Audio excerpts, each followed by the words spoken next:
മൂന്നാമത് വേദ പുസ്തകം നമ്മ പഠിപ്പിക്കുന്ന എബ്രായർക്ക് എഴുതിയ ലേഖനം 1-ാം അധ്യായം 3-ാം വചനത്തിലെ വചനം നമ്മ പഠിപ്പിക്കുന്ന സർവത്തെയും ക്രിസ്തു യേശു തന്റെ ശക്തിയുള്ള വചനത്താൽ വഹിക്കുന്നവൻ.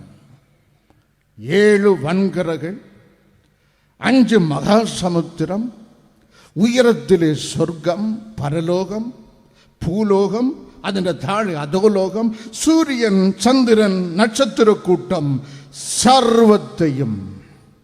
എബ്രായർ 1:3 ബൈബിൾ നമ്മെ പഠിപ്പിക്കുന്ന ദൈവം തന്റെ ശക്തിയുള്ള വചനത്താൽ വഹിക്കുന്ന ഭയങ്കരനാകയാൽ ഞാൻ ആ ദൈവത്തെ സ്തുതിക്കും. വഹിക്കുന്നവൻ മാത്രമല്ല, ഇത്ര വലിയ പ്രപഞ്ചത്തിൽ ഒരു സ്ഥലം, a place of habitation for me, a boundary of habitation for me. അപ്പോസ്തലർ 17:24 ഒരു അതിര് വരച്ച് ഇത്ര വലിയ പ്രപഞ്ചം, 7 വൻകരകൾ, 5 മഹാസമുദ്രം, പരലോകം, ഭൂലോകം, അധോലോകം, ചന്ദ്രൻ, സൂര്യൻ, നക്ഷത്രക്കൂട്ടം, ഇതിൻ്റെ ഉള്ളിൽ ഒരു ബൗണ്ടറി, അതിര് അപ്പോസ്തലർ 17:24 എനിക്ക് വരച്ച് എന്നെയും ജീവിപ്പിക്കുന്ന മഹാകരുണയെ ഓർത്ത് നാം ദൈവത്തെ സ്തുതിച്ചു കൊണ്ടേയിരിക്കണം. ആമേൻ, ഹല്ലേലൂയ, ഹല്ലേലൂയ. ആക ദൈവത്തെ സ്തുതിക്കണം. മൂന്നാമത് ആര് സ്തുതിക്കണം? സങ്കീർത്തനം 71:6 നമ്മ പഠിപ്പിക്കുന്ന സ്തുതിക്കേണ്ടത് ദൈവത്തെ മാത്രം. അത് ആര് സ്തുതിക്കണം? സങ്കീർത്തനം 71:23 only the Bible says redeemed soul shall praise God. നീ വീണ്ടെടുത്ത്, സങ്കീർത്തനക്കാരൻ എഴുതുന്നു, ദൈവമേ അങ്ങ് വീണ്ടെടുത്ത് എൻ്റെ പ്രാണൻ അങ്ങയെ ഘോഷിച്ച് ആനന്ദിക്കും. വീണ്ടെടുത്ത പ്രാണൻ കള്ളുകുടിയനല്ല, മതഭ്രാന്തനല്ല, ദൈവങ്ങളെ ഉണ്ണിയപ്പം പോലെ ഉണ്ടാക്കി വെച്ച് തൊഴുന്നവനല്ല, സത്യ ദൈവത്തെ അറിഞ്ഞവൻ, മഹാഭയങ്കര ദൈവം രക്തം ചൊരിഞ്ഞ് എന്നെ അക്രമത്തിൽ നിന്ന് വീണ്ടെടുക്കുവാൻ യേശു ക്രിസ്തു എന്നുള്ള തച്ചൻ്റെ മകനായി ഈ ഭൂമിയിൽ വന്നത് എനിക്ക് വേണ്ടി എന്ന് സ്ട്രോങ്ങായി വിശ്വസിക്കുന്നവൻ, ഏവൻ എന്ത് പറഞ്ഞാലും ഇവിടെ എന്ത് പറഞ്ഞിരിക്കുന്നു എന്ന് മാത്രം വിശ്വസിക്കുന്നവൻ, ക്രിസ്തു യേശുവിൻ്റെ രക്തത്താൽ വീണ്ടെടുപ്പ് പ്രാപിച്ച പ്രാണൻ, വീണ്ടെടുപ്പ് പ്രാപിച്ചവൻ, യേശുവിൽ ആയവൻ, ദൈവരാജ്യത്തിൽ പ്രവേശിച്ചവൻ, കർത്താവിന്റെ വചനത്തിൽ അനുസരിക്കുന്നവൻ, പള്ളിയിലായവനല്ല, ക്രിസ്തുവിലായവൻ, സുവിശേഷ മുഖാന്തരം ജീവിതത്തിലെ ശൈലി മാറിയവൻ, അവന്റെ സ്തുതി ദൈവം അംഗീകരിക്കും. Only the Bible says only the redeemed soul shall praise me. സങ്കീർത്തനം 145:10 അവിടെ രേഖപ്പെടുത്തപ്പെട്ടിരിക്കുന്ന, ദൈവമേ നിന്റെ ഭക്തന്മാർ നിന്നെ വാഴ്ത്തും. ആമേൻ. தமிழ் வேதாகமம் சொல்லுகிறது, உம்முடைய பரிசுத்தவான்கள் தேவனே உம்மை துதிக்க கடவார்கள். വീണ്ടെടുക്കപ്പെട്ട ദൈവ പൈതൽ, വീണ്ടെടുത്ത ആളിൻ്റെ സ്വഭാവം എന്താണ്? ഒരു സെപ്പറേഷനിൽ നിന്ന് ഒരു റീസ്റ്റോറേഷൻ. ആമേൻ. അക്രമി ഐശ 59:2 ദൈവസന്നിധിയിൽ നിന്ന് ഭിന്നിക്കപ്പെടുന്ന പാപം ചെയ്ത അക്രമം, അഹങ്കാരം, ബൈബിൾ നമ്മെ പഠിപ്പിക്കുന്നു that soul becomes enemy of God. അവൻ ഭിന്നിപ്പിക്കപ്പെടുന്നു, ദൈവസന്നിധിയിൽ നിന്ന് അവൻ ഭിന്നിപ്പിക്കപ്പെടുന്നു. ഭിന്നിപ്പിച്ചവന് ആ ശിക്ഷ സ്വന്തമായി യേശു ഏറ്റുവാങ്ങി നിന്നെ റെസ്റ്റോറേഷൻ, ആ ബന്ധത്തെ പുനഃസ്ഥാപിക്കപ്പെടുന്ന ദൈവത്തോട്, അതിൻ്റെ പേരാണ് വീണ്ടെടുപ്പ്. ആ വീണ്ടെടുപ്പ് പ്രാപിച്ചവൻ അക്രമം വിട്ട്, ജഡീക ആനന്ദം വിട്ട്, ഇഹലോക ജഡീകം വിട്ട്, ഐഡികം ജഡീകം ഭൗതികം വിട്ട് ആത്മീകനായി മാറുന്നവൻ, ദൈവരാജ്യത്തിൽ പ്രവേശിക്കുന്നവൻ, പ്രവേശിച്ച് ജീവിക്കുന്നവൻ ക്രിസ്തു മാത്രം മതി എന്ന അവന്റെ വാക്ക് പൂർണ്ണമായി ഏൽപ്പിച്ചു കൊടുത്തവൻ, അവനാണ് റിഡീംഡ് സോൾ, വീണ്ടെടുക്കപ്പെട്ട പ്രാണൻ. വീണ്ടെടുക്കപ്പെട്ട വ്യക്തി ദൈവത്തെ സ്തുതിക്കണം. രണ്ടാമത്, ആരാണ് വീണ്ടെടുക്കപ്പെട്ട പ്രാണൻ, വീണ്ടെടുക്കപ്പെട്ട വ്യക്തി? ക്രിസ്തുവിനെ കൈക്കൊണ്ട് അവന്റെ നാമത്തിൽ വിശ്വസിക്കുന്ന ഏവനും ദൈവത്തിന്റെ മക്കളാകുവാൻ ദൈവം യോഹന്നാൻ 1:12 അധികാരം കൊടുത്ത്, യഹോവ ദൈവത്തിന്റെ സ്വന്തം കുഞ്ഞുങ്ങളാണ് വീണ്ടെടുക്കപ്പെട്ട മക്കൾ. ആ ആളുകളുടെ കൺട്രോൾ ഇവടാരുടെയും കയ്യിലില്ല, ദൈവത്തിൻ്റെ സ്വന്തം കയ്യിലാണ്. മനസ്സിലായവർ കൈകളെ ഉയർത്തി കൈകളെ തട്ടണം. കൺട്രോൾ. ഒന്ന്, റിസ്റ്റോറേഷൻ, നഷ്ടപ്പെട്ട ദൈവത്തോടുള്ള സ്നേഹബന്ധം ക്രിസ്തു മുഖാന്തരം വീണ്ടെടുക്കപ്പെട്ടവൻ. രണ്ട്, കൺട്രോൾ. സങ്കീർത്തനക്കാരൻ എഴുതുന്നു, ദൈവമേ ഞാൻ അങ്ങയുടെ കൈക്ക് പിടിച്ചിരിക്കുന്നു എന്നല്ല. സങ്കീർത്തനം 73:23 ദൈവം എൻ്റെ വലം കൈക്ക് ദൈവം പിടിച്ചിരിക്കുന്നു. അപ്പൊ ഈ പിടി വിടത്തില്ല. നീ പിടിച്ചാൽ പിടി വിടും. ഓണം വന്നാൽ പിടി വിടും, ക്രിസ്മസ് വന്നാൽ പിടി വിടും, വീട് വിട്ട് വെളിയിൽ ഇറങ്ങിയാൽ നിന്റെ പിടി വിടും. എന്റെ ദൈവം നിന്നെ പിടിച്ചാൽ ഉണ്ടല്ലോ, ഏത് ഭരണം മാറിയാലും, നിന്റെ കഴുത്ത് തുണ്ട് ആയാലും നീ ക്രിസ്തുവിൽ തന്നെ നീ ഉറച്ചു നിൽക്കും.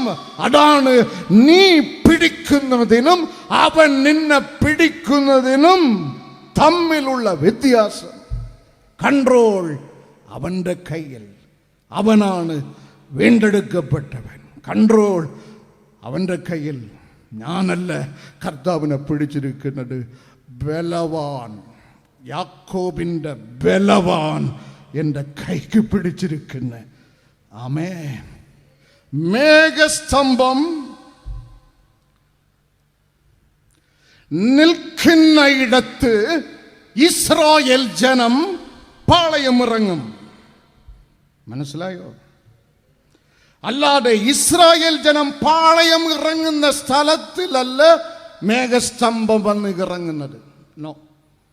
എവിടെ മേഘസ്തംഭം വന്ന് ഇറങ്ങുന്നുവോ അവിടെ ഇസ്രായേൽ ജനം പാളയം ഇറങ്ങും. മേഘം കൂടാരത്തിന്മേൽ നിന്ന് പുറപ്പെടുന്നുവോ അപ്പോൾ അതുപ്രകാരം ഇസ്രായേൽ ജനം പുറപ്പെടും. നിയന്ത്രണം ദൈവത്തിൻ്റെ കയ്യിലാണ്. ആമേൻ. സംഖ്യ 9:17 നിന്റെ ഇഷ്ടപ്രകാരം ചെയ്യുന്നവനല്ല ദൈവം, നീ ചെയ്യേണ്ടത് ഈ ദൈവത്തിൻ്റെ ഇഷ്ടപ്രകാരം. ഇന്ന് ദൈവം മുന്നറിയിപ്പ് നൽകുന്നു, നീ പ്രസവിച്ചെൻ്റെ കുഞ്ഞുങ്ങളെ വീട്ടിലാക്കിയിട്ട് നീ ഒറ്റയ്ക്ക് കയ്യും വീശി വന്നിരിക്കുന്നില്ലേ? എൻ്റെ മക്കളോട് നീ ചെയ്യുന്ന ഏറ്റവും വലിയ ചതി. ദൈവത്തിൻ്റെ ക്രോധം ഇറങ്ങാതെ നോക്കിക്കോ. ഇത് 10 കോടി രൂപയ്ക്ക് കിട്ടുന്ന സമ്പത്തല്ല, വിലയേറിയ വസ്തു. ആമേൻ. ആമേൻ. മേഘസ്തംഭം പോകുന്ന റൂട്ടിൽ വേണം ഇസ്രായേൽ ജനം സഞ്ചരിക്കുവാൻ. അല്ലാതെ ഇസ്രായേൽ ജനം പോകുന്ന റൂട്ടിലല്ല മേഘസ്തംഭം പോകേണ്ടത്. കൺട്രോൾ കർത്താവിൻ്റെ കയ്യിൽ, റിസ്റ്റോറേഷൻ കർത്താവിൻ്റെ കയ്യിൽ. അവനാണ് വീണ്ടെടുക്കപ്പെട്ടവൻ. ഭൂമിയിൽ ഉള്ളത് അല്ല, ഉയരത്തിൽ ഉള്ളത് തന്നെ. ചിന്തിച്ചു കൊള്ളുക. അവനാണ് വീണ്ടെടുക്കപ്പെട്ടവൻ. ലൗകിക പുരുഷന്മാരുടെ നോട്ടം സങ്കീർത്തനം 17:14 ഈ ഭൂമിയിലെ ഓഹരി. ദൈവത്താൽ വീണ്ടെടുപ്പ് പ്രാപിച്ച ഭക്തന്റെ നോട്ടം എബ്രായർ 9:15 നമ്മെ പഠിപ്പിക്കുന്ന സ്വർഗത്തിലെ നിത്യ അവകാശം. അതാണ് വീണ്ടെടുപ്പിന്റെ രഹസ്യം. അങ്ങനെ വീണ്ടെടുപ്പ് പ്രാപിച്ചവൻ ദൈവത്തെ സ്തുതിക്കണം. 4 സങ്കീർത്തനക്കാരൻ എഴുതുന്നു, സങ്കീർത്തനം 107:2 വീണ്ടെടുക്കപ്പെട്ടവൻ പറയും. The redeemed soul shall speak. ആമേൻ. എന്ത് പറയും? സിനിമ കഥ പറയും. സിനിമ കഥ. ഇന്ന് നിന്റെ മൊബൈൽ, വാട്സപ്പ് ഇന്ന് ക്ലീനാക്കണം. ഇന്ന് നീ ക്ലീനാക്കണം. പലരെയും വ്യക്തിപരമായി പിടിച്ച് ശാസിച്ച് ഞാൻ ക്ലീനാക്കിയിട്ടുണ്ട്. ദൈവക്രോധം ഇറങ്ങും മുമ്പ് നിന്റെ ജീവിതം നേരെയാകണം. അന്ത്യത്തോളം നാം അടുത്ത്. കഴിഞ്ഞ മാസം ചന്ദ്രൻ ചുവപ്പായി. ഇന്ന് ലോകത്തിലെ ഭൂരിഭാഗം ക്രിസ്ത്യാനികളെയും കൈയടക്കി വച്ചിരിക്കുന്ന കത്തോലിക്ക സഭയുടെ അധ്യക്ഷൻ പോലും ചവിട്ടുമാറ്റി. ഇത് തന്നെയാണ് സുന്ദർ സിംഗ് 40 ആണ്ടുകളായി പ്രസ്താവിക്കുന്നത്. മാറാത്ത ഒരു ദൈവം, അവൻ നിന്നെ പിടിച്ച് നടത്തട്ടെ, നടത്തട്ടെ. ഇവൻ മാറുന്നില്ല. അങ്ങനെ വീണ്ടെടുപ്പ് പ്രാപിച്ചവൻ സങ്കീർത്തനം 107:2 അവൻ പറയും. He will speak. He will speak the testimony. നീ വാ തുറന്ന് പറയണം. യേശു അല്ലാതെ ഒരുവനും ദൈവത്തിന്റെ സ്ഥാനത്തിന് നോക്കരുത് എന്ന് പറയണം. കൂടിപ്പോയാൽ കാറിത്തുപ്പും. അത് ഭാഗ്യമാണ്. അത് ഭാഗ്യമാണ്. അത് നിനക്കൊരു അനുഗ്രഹമാണ്. യേശുവിന്റെ നാമം നിമിത്തം നിന്നെ അകറ്റി നിർത്തുമ്പോൾ ബൈബിൾ നമ്മെ പഠിപ്പിക്കണം, അത് നിനക്ക് ലഭിച്ച ഭാഗ്യമാണ്. വീണ്ടെടുക്കപ്പെട്ടവൻ പറയും. ഒന്നും പറയണ്ട. യേശു എന്ന് പറയുവാൻ കഴിയും. അത് മതി, അത് മതി. Redeemed soul shall speak. ഇങ്ങനെ 4 യോഗ്യതകൾ ഉള്ളവന്റെ സ്തോത്രം മാത്രമേ മുകളോട്ട് പോകുകയുള്ളൂ. മറ്റത് മടങ്ങി വരും. 450 1 രാജാക്കന്മാർ 18-ാം അധ്യായം 30-ാം വചനത്തിലെ 450 കള്ളപ്രവാചകന്മാർ രാവിലെ മുതൽ ഉച്ചവരെ തുള്ളി സ്തോത്രം ചെയ്തു. To the high pitch of voice, അതിശക്തിയോട് സ്തുതിച്ച്. അവിടെ രേഖപ്പെടുത്തപ്പെട്ടിരിക്കുന്ന ഒരു ഉത്തരവും വന്നില്ല. നടന്നത് അവർ പണിത് ഉയർത്തിയ യാഗപീഠം പൊളിഞ്ഞ് തകർന്ന്. The altar was broken. 1 രാജാക്കന്മാർ 18:30 വീണ്ടെടുക്കപ്പെട്ട കർത്താവിന്റെ കൺമണി, സത്യ സുവിശേഷത്തിന്റെ സാക്ഷി എലൈജ പ്രവാചകൻ ആ കാർമേൽ പർവ്വതത്തിന്റെ കൊടുമുടിയിൽ കയറി. തുള്ളിയില്ല, നിലവിളിച്ചില്ല. ഒരു ചുരുങ്ങിയ പ്രാർത്ഥന. 1 രാജാക്കന്മാർ 18:37 ദൈവമേ, അങ്ങ് ദൈവം, ഞാൻ അങ്ങയുടെ ദാസൻ. അപ്പോൾ തീ ഇറങ്ങി. വീണ്ടെടുക്കപ്പെട്ട ദൈവങ്ങളുടെ സ്തുതി അവിടെ എത്തും, നിശ്ചയമാണ്. ആമേൻ. ആമേൻ. ഹല്ലേലൂയ.